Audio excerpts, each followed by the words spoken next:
This is Peyton Gall in studio, and we have Kaylee Kern, a freelance journalist based in Fargo-Moorhead, on the line right now. And before moving to the Red River Valley, Kaylee covered state government, environment, and other beats for outlets across Missouri, according to the profile on North Dakota Monitor, which is where I found your article about tribal colleges here in North Dakota.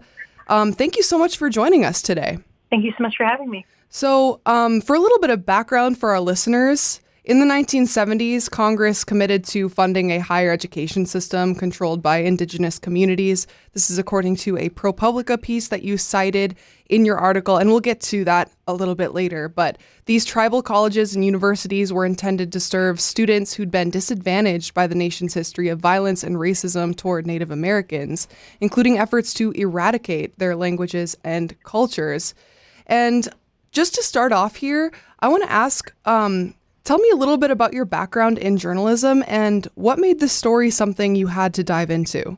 Yeah, so, I mean, you covered my background pretty well in your introduction, but I studied journalism at the University of Missouri, worked for a couple of different outlets across the state, and then moved up to Fargo and began freelancing for the Monitor. And I hadn't covered many tribal stories before, or Native American stories before, because there aren't very many Native Americans left in Missouri. But when I came here, I was interested in learning more about these communities. And when my editor mentioned that she'd seen some news about proposed federal cuts for tribal colleges, she and I agreed that it was something we wanted to dig into further, because we know that these colleges have a significant impact on their students and their communities and their tribes. And we wanted to better understand how their schools and the state of North Dakota would be impacted if these cuts actually went through. Yeah, definitely, especially because our Indigenous population here is so prevalent. And Speaking of, you have quotes in your article from leaders at tribal colleges in our area, like Twyla Baker, president of Nuetza Hidatsa Sanish College in Newtown, Cynthia Lindquist, former president of Kankdeska Sikana Community College, and Russ McDonald, the president of United Tribes Technical College in Bismarck. And when speaking about the Trump administration's proposed $150 million cut in federal funding, which is very significant, nearly 75% of the $196 million tribal colleges received last year. When speaking to these individuals, what seemed to be on the forefront of their minds? Yeah, I mean, they all agreed that it would be devastating for their institutions and for their students and faculty, as well as for the communities around their colleges. And they also agreed that if these cuts were approved, it would be the federal government failing to follow through on its obligations to tribal nations. And if these cuts were enacted, what would day one look like for a school like United Tribes Technical College, which, according to your reporting, it relies on the federal government for 70% of its budget? What would happen to a college like that? Yeah, I mean, you asked what day one would look like, and to be honest with you, they'd have to begin preparing to close.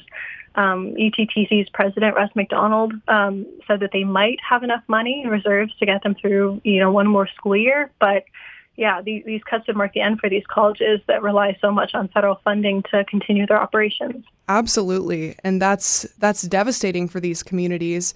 And like you said, President Russ McDonald mentioned that reserves might carry some schools for a year.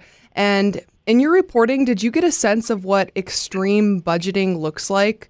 Would that entail cutting programs, faculty, basic facility maintenance? Yeah, so an important thing to note here is that these schools have already been tightening their belts for a long time.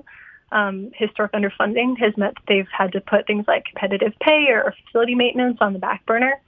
And then questions about the future of TCU funding over the past couple of years specifically have driven them to not launch new initiatives or programs out of fear that they would need that money later. And so while my sources didn't provide specifics about what they would look at specifically in terms of cutting if they were to lose this federal funding, given how much they've already had to tighten their belts, I'd say it's possible that all of those things you mentioned could be on the chopping block. Yeah, definitely. And that's one thing that was eye-opening for me, was looking into that ProPublica investigation that looked into decades of underfunding. And This funding gap, how does this affect a tribal college's ability to compete with state universities? Yeah. And I should say here, these schools have a lot of partnerships with state universities, and a lot of their students actually go on to attend state universities. So I'm not sure they're exactly trying to compete with them, but I think it is fair to say that, they haven't been able to operate at the level they want to in terms of, having all the initiatives or programs they want and attracting and retaining professors and other faculty. So I think even beyond just competing, they can't serve their students as well as they want to, and as well as they would be able to if they did have this funding. Yeah, for sure. And in maintaining faculty, being able to give that competitive pay, I assume that creates some challenges for sure. And you mentioned trust responsibility between the U.S. government and tribal nations. Describe what that means. Yeah, so trust responsibilities are the U.S. government's legal obligations to tribal nations. Whether through treaties or other agreements, the U.S. government has made commitments to tribal nations to provide certain services and protect their rights and assets.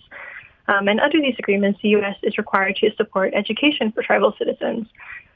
The U.S. Congress has passed a couple of laws on this issue specifically, and one of those laws, like you mentioned earlier, allowed for the creation of these tribal colleges and universities and committed the government to providing them with a certain level of funding, but they've routinely fallen short of that threshold. Yeah, that is quite apparent now. And Twyla Baker makes a statement that really struck a chord with me. She says that Native nations prepaid for this education with the land this country occupies, in that federal law supposedly guarantees a certain amount of money per student per year. And in the ProPublica piece that you cite, it says, quote, per student funding sits at just under $8,700. Had Congress delivered what's required by statute, tribal colleges and universities would receive about $40,000 per student today. So essentially, the government is shortchanging these schools by $250 million a year. Why do you think there is such a huge gap between what the law requires and what is actually being requested in the budget? It's a good question, and it's hard to say exactly why the Bureau of Indian Education has never asked Congress for full funding for tribal colleges, or why Congress has never taken it upon itself to fully fund them. But I think it's worth noting that, this is just one area in which the U.S. government has failed to fully comply with its treaties and other promises to tribal nations. So it seems to be one symptom of a larger problem. Yeah, for sure. And this funding gap, like we talked about earlier, was present before the recent 75% funding cuts were proposed, correct? Yes, yeah. Okay. Just wanted to make sure. And then I was wondering that when you were talking to your sources, how did they feel about this? What was the initial reaction or kind of environment in the room? What did that feel like? Yeah. When I asked a few different college presidents about this issue of historic underfunding and its impact on their schools, I was met with sighs. Yeah. They said that their institutions have been underfunded and that they've had to make hard budgeting decisions as a result of that, and have had to get really creative with trying to find funding from other sources. And they also expressed frustration with the fact that a certain level of funding was promised to them under the law, and they've never seen that promise fulfilled. I asked one of the presidents about what full funding under the law would mean for her college, and she had said that given tribal college's success and achievements with this limited funding, with full funding, I have a quote here, "I can only imagine what we would be able to do." Wow. Yeah, truly. And you spoke about the fact that the ND tribal college system found that there's a hefty return on investment to the state's economy. You reported that these schools added nearly $170 million to the state's economy in a single year. And if the benefit to funding these schools is clear, to invest in that return and these students' lives, why do you think that the administration won't do it, or doesn't, to make an interpretation here, see it as a priority? Yeah, it's another good question, and I don't have an entirely good answer for you on it because it's obviously hard to say what all this administration considers when making these proposals, particularly because, as several tribal advocates have pointed out, the administration has a stated goal of supporting rural education and rural economies, which these schools tackle both of those issues. But what I can say is that at a recent congressional hearing, a few days after my story published, Interior Secretary Doug Burgum was asked about the TCU funding cut proposal, and he said he had concerns about funding TCUs given that some state schools, some of which serve significant numbers of Native students, can sometimes serve them more efficiently in terms of using those dollars more efficiently. But I should say that the sources that I talked to from these different colleges said that their institutions, in addition to growing the state's economy, provide an essential service by teaching these students in their own communities and incorporating tribal culture into their teaching, as well as providing educational opportunities and job opportunities in remote communities where residents might not otherwise have access to those things. Absolutely. And preserving those cultural qualities that are such a key factor of the culture there. You speak about the cultural component to these universities strengthening identity. And why is that something that a tribal college can uniquely fill the need for rather than a state school that may appear that it's providing resources more efficiently but lacks that cultural connection? Yeah. So while tribal colleges don't exclusively serve Native American students, one of my sources, Cynthia Lindquist, told me that there's a strong cultural component to their value. And she talked about how it reinforces identity and reminds students of tribal nations and Native Americans' contributions to the U.S. and to its growth and its success over the course of this country's history. And while we didn't talk specifically about how that translates to student success, it's easy to imagine that, a supportive environment that builds student confidence can help a lot of students pursue their passions and achieve more than they might otherwise.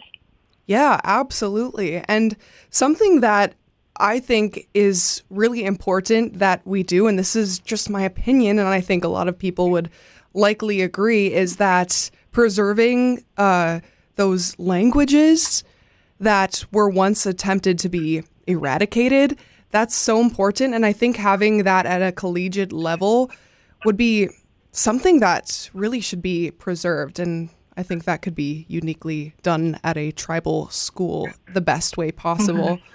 Mm-hmm. And speaking of North Dakota's Republican delegation, like you just touched on, including Senator Hoeven, they seem to signal continued support despite the president's proposal. When speaking with tribal leaders, did you catch any inkling that they feel confident in that support? Yeah, so I definitely got some mixed reactions from the folks I talked to from these different colleges when I asked about their confidence in Congress to shoot down the president's proposal. A few of the folks I talked to said that they were hopeful, obviously, but also a little concerned given the government's long-term treatment of tribal nations and what they see as the current Congress's kowtowing to the president. But another source I spoke with said that he'd met with the state's congressional delegation earlier this year in February, and they had continued to express support, and he was confident that they would shoot down this proposal like they did last year. Okay, yes, and that's a good thing to bring up because it did get shot down last year, and I hope that happens again. But I thought it was interesting that Congress did give additional funds to TCUs and historically black colleges and universities last year. But the kicker is that you said that those funds came from other schools that primarily serve minorities. And I was wondering, is this kind of like a robbing Peter to pay Paul situation? That's definitely one way to look at it because, like you said, Hispanic serving institutions took the brunt of that funding cut that then was reallocated to HBCUs and TCUs. And the folks that I spoke with said that while they were thankful for the additional money, they were upset that it came from other institutions that they wanted to see fully funded because they recognize those institutions serve a critical purpose too. Yeah, exactly. That's what I thought was so confusing about that. And you ended the piece with a quote from Lindquist mentioning that students are the best advocates because they're being directly affected by their schooling, of course. And I was wondering, do you know what students are doing right now to make their voices heard in Washington? And do you have any inkling of what the mood on campus is during this time of budget uncertainty? Yeah. So Lindquist, one of the sources I spoke with, she told me that right now students are monitoring the situation and reaching out to their tribal leaders who are then helping them to lean on Congress. But she said that, if need be, the infrastructure does exist already for students and faculty to organize and launch a campaign to call and write letters to members of Congress and encourage them to fully fund these colleges and continue to deliver the results that these students have already seen in their own communities. Yeah, absolutely. And that outreach and speaking with our, representatives, that doesn't have to be the main job of just these students. Anyone can reach out if they feel so inclined, and you can do so through our representatives' websites. They have email links on there for you. You can also directly call their office. So I'd highly recommend doing that if you feel so inclined. But Ceilidh Kern, thank you so much for speaking with us. And for those who haven't read her article yet, you can do so on northdakotamonitor.com. Highly recommend you do so and support the other work she does. And Ceilidh, do you have any plugs for your work or ways that people can reach you if you'd like? Oh, that's a great question.